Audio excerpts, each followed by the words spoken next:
Hi, everyone, and thank you for joining us today. For those of you who didn't manage to join us on the first two webinars, my name is Joe Stardle. I'm part of our client strategies team here at Research Affiliates in London. It's my pleasure to host today's webinar on multi-factor design, part 1, mixing versus integrating. This is a third in a series of 5 webinars, and the first part of the portfolio construction considerations. To recap, the first in the series was what matters in multi-factor investing, and then we followed that by the ignored risks of factor investing. Today we're going to look at mixing versus integrating in portfolio construction. The fourth webinar in the series will focus more on the trading cost considerations within portfolio design.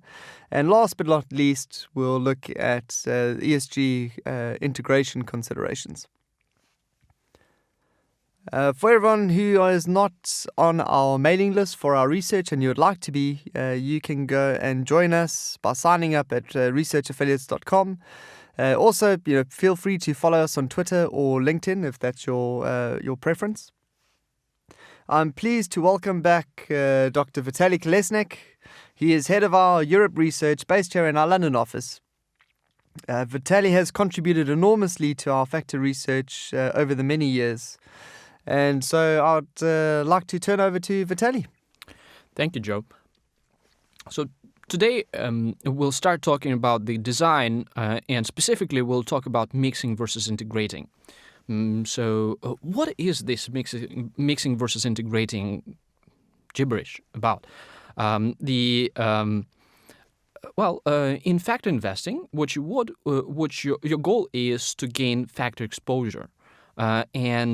On the slide that we're showing here we're showing just hypothetical two factors, so value along the horizontal axis where it's cheap on the right and expensive on the left, and momentum on the vertical axis where it's winners on the top and losers on the bottom. So obviously the research is showing that winners for momentum outperform losers, so you would want to have to go as much up as possible on this to get momentum exposure, and cheap outperform expensive from the value side. So you may want to go to the right to get the value exposure. And so basically the goal for factor investing is to move from the green dot, green square, which is the neutral position, to a red square, which is to the up and right, which shows some positive momentum exposure and some positive value exposure.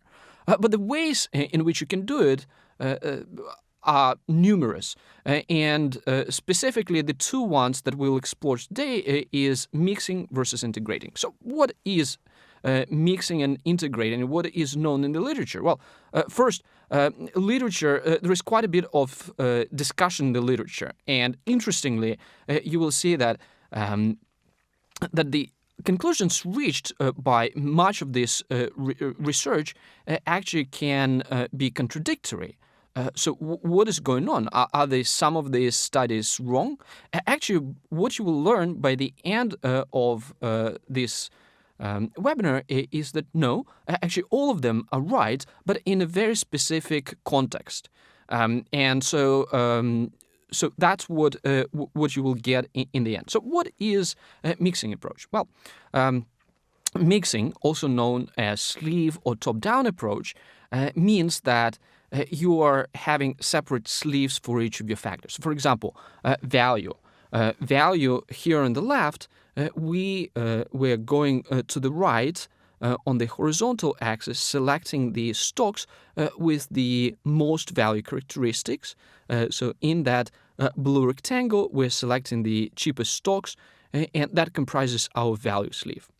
Similarly, on the right panel, we see that rectangle, that yellow rectangle at the top, which corresponds to momentum sleeve, and that's our momentum sleeve. And then we repeat the same exercise for all the factors, and now we have multiple sleeves which we allocate between, and that's the mixing approach.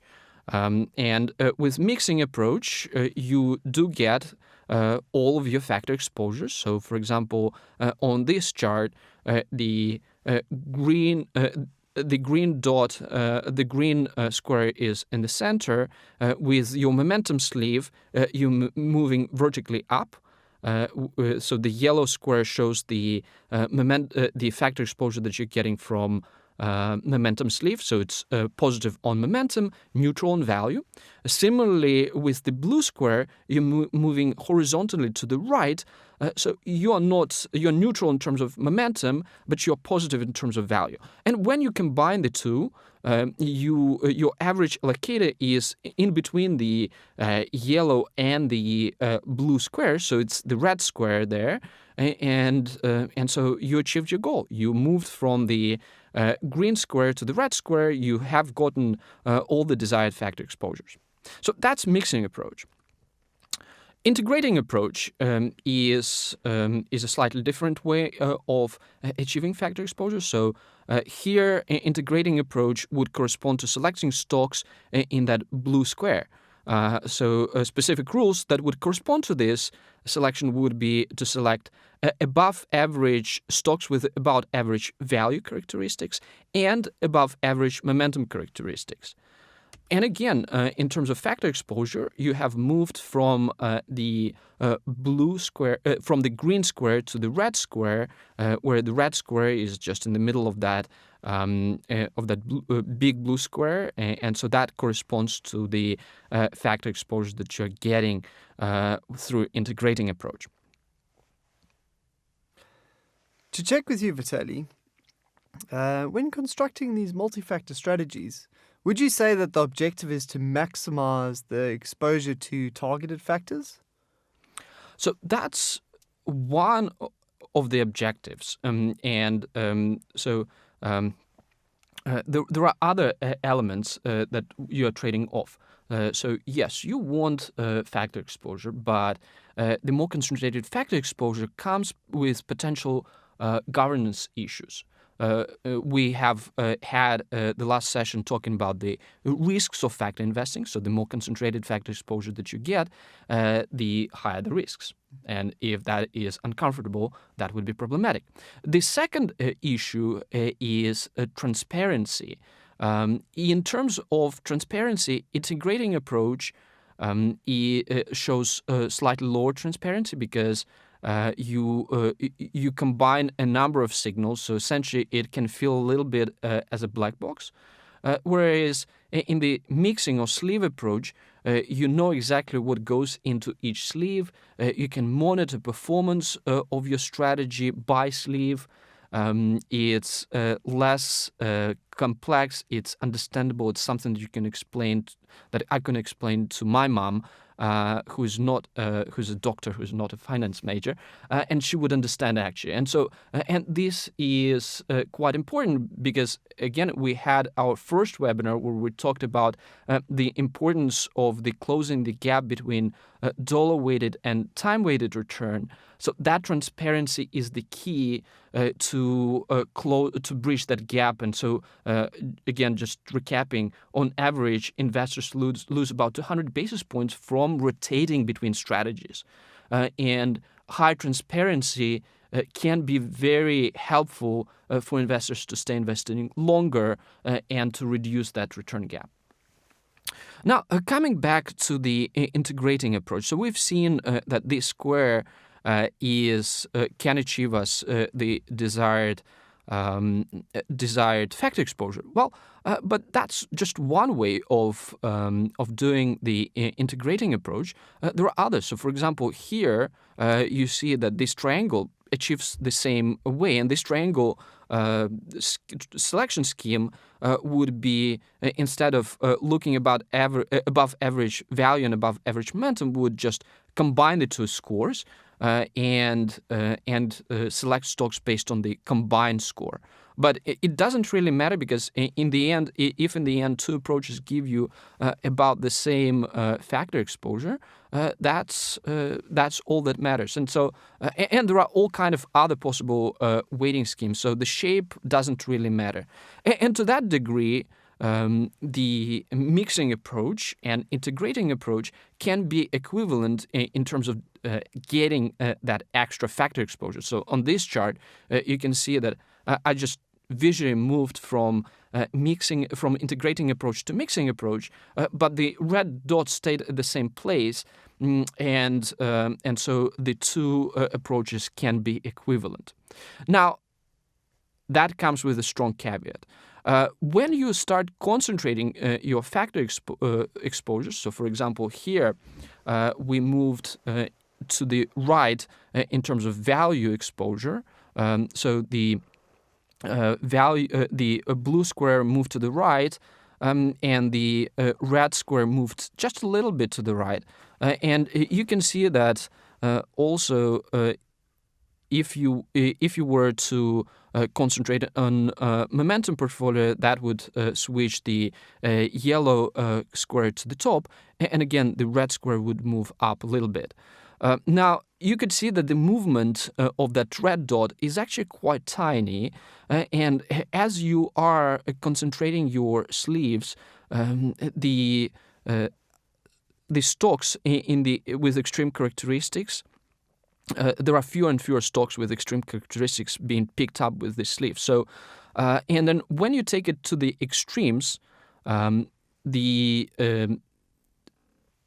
the portfolios can first become very thin, and then even with these thin portfolios, there is a very natural limit to how much factor exposure you can get. So here, we moved all the way to the extreme, and this is the theoretical limit. The red dot here is the theoretical limit of how much factor exposure you can get with the mixing approach. Now, when we move to integrating approach, it doesn't face a similar concern. So here we have this square which picks up stocks in that corner. It's populated by a number of stocks, and you're comfortably gaining similar factor exposure. And by the way, you can concentrate it even more. So integrating approach is superior when you want to achieve concentrated exposure. So Vitaly, obviously higher factor exposure empirically leads to higher return. Would there be instances where you would not want to have concentrated factor exposures?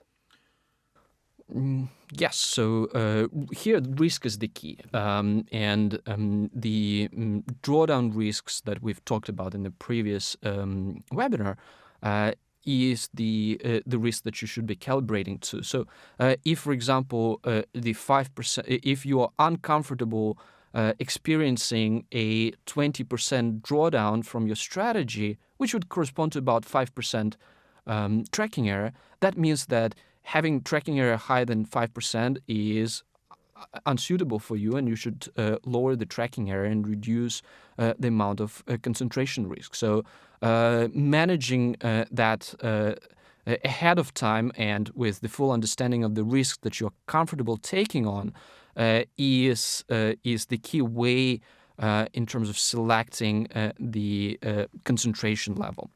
So when we compare the performance then of mixing versus integrating approaches, so on this slide, what we showed, we conducted this exercise in the developed and U.S. market, where we varied the degree of concentration both for mixing and integrating approaches, and you can see then when the diversification is high, when you're not looking for this really high concentration in your portfolio. In these instances, the green line is as high or slightly above because maybe it gives a little bit more diversification than integrating approach.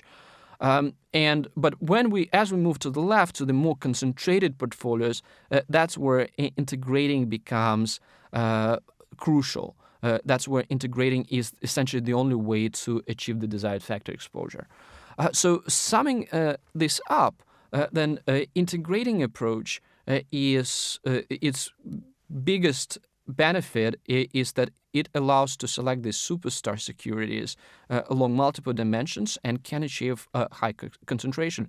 And the key disadvantage of this approach is that, first, you lose on transparency, and transparency can be quite important. Second, you may not be comfortable taking as much active risk, so that concentration may not be desirable to begin with. Given these characteristics, our conclusion is that integrating approach is better suited for active multi-factor approaches. And then, as we go into mixing or sleeve approach, the biggest advantages is transparency into portfolio construction, portfolio holdings, and portfolio performance. Leave investors more comfortable that they will be able to weather the underperformance, lower concentration and lower risk again kind of add up to that holding power and can improve the long-term buy and hold return for the investors. Well, the disadvantages are what we've gone through, which is it's not going to be able to deliver that concentrated factor exposure.